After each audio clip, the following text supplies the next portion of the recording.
kababayan sa Makati City ang mga programa ni incoming Mayor Ernesto Mercado. Sa ngayon naman, patuloy na patuloy po ang mga nagbibigay sa kanya ng mga pahayag na suporta bukod sa mga business group, sa mga religious sectors at NGOs. Subalit ang edukasyon, isa sa kanyang mga prioridad at malapit din sa kanyang puso ang mga guro. Kaya sa naganap na Valentine's celebration, nauna na rito ang mga harana ng mga guro kay Mayor Mercado. So mga kaibigan, nandito na po ang Atpa Makati sa kanyang inaangad na mga programang edukasyon, programa sa senior citizen at ang kalakalan sa lungsod ng Makati. Walang iba kundi ang tinatawag ng Action Man, Vice Mayor Ernesto Mercado. Magandang gabi po muna, Mayor. Magandang gabi sa iyo at magandang gabi sa lahat ng ating tagapanood. Sa ating Angat Pa Makati, kitang-kita po na talagang gustong-gusto kayo ng mga teachers dito dahil yung pagnanasa po ninyo na maiangat din po ang edukasyon dito sa lungsod ng Makati. Alam mo, Rose, hindi ko malaman talaga kung bakit ako minahal ng aming mga guro dito sa Makati. Dahil doon sa naging programa ko, kada birthday nila, pinadadala ko sila ng isang maliit na bagay, isang pamamaraan ko ng pagkilala sa mga guro. Dahil ako lagi ko sinasabi, Rose, ang guro ang itinuturing ko isang bayani ng bayan.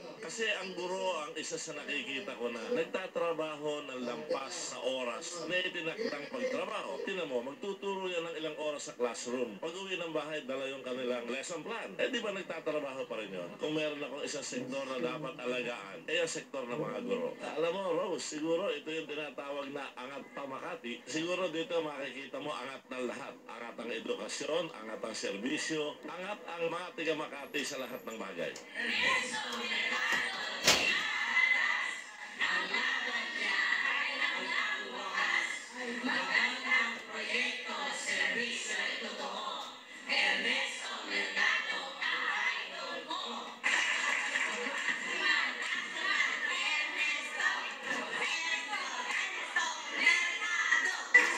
Meron po tayong kamantasan ng Makati. Kaya dito sa atin sa Makati, sa totoo lang, hindi po dahilan ang kahirapan ng isang mamamayan para makatapos ng pag-aaral. Ang kailangan lang ay pagtutulong ng pamahalaan, ng batang estudyante at ng magulang para ang isang bata ay itulak at maihanda sa isang magandang kinabukasan. Meron po tayong mga libreng uniforme, papel, ballpen, lapis at marami pang iba. Kahit po sinong maging mayor dito sa ating siyudad na Makati, higit pa rin marahil ang pwedeng magawa o higit pa rin ang pwedeng magagawa. Ang mahalaga po ang namumuno sa bayan ay merong puso, merong pong isip at merong hangarin at damdamin makapaglingkod sa ating mga kababayan.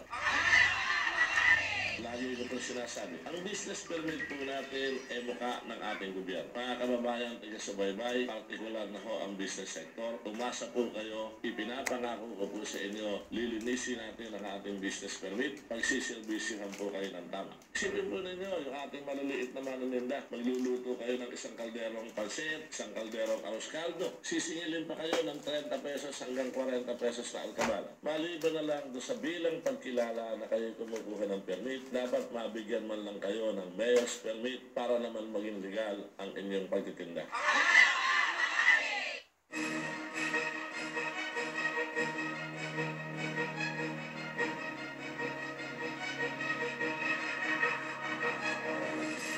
Pagka ako'y nakikipag-dialogue sa aming mga senior citizen, kapag ako na ho ang inyong mayor ang magde-deliver sa inyo ng inyong cake pag birthday ninyo, yung pong 2,000 tinatanggap ninyong allowance, mga kababayan kong tiga Makati, na kayo ay pumipila ng 4 na oras, 5 oras kada buwan ng June at December, hindi ko na ho kayo pahihirapan. Ipadi-deliver ko po yung cake sa bahay ninyo, i-deliver na rin po yung inyong 2,000 pisong allowance.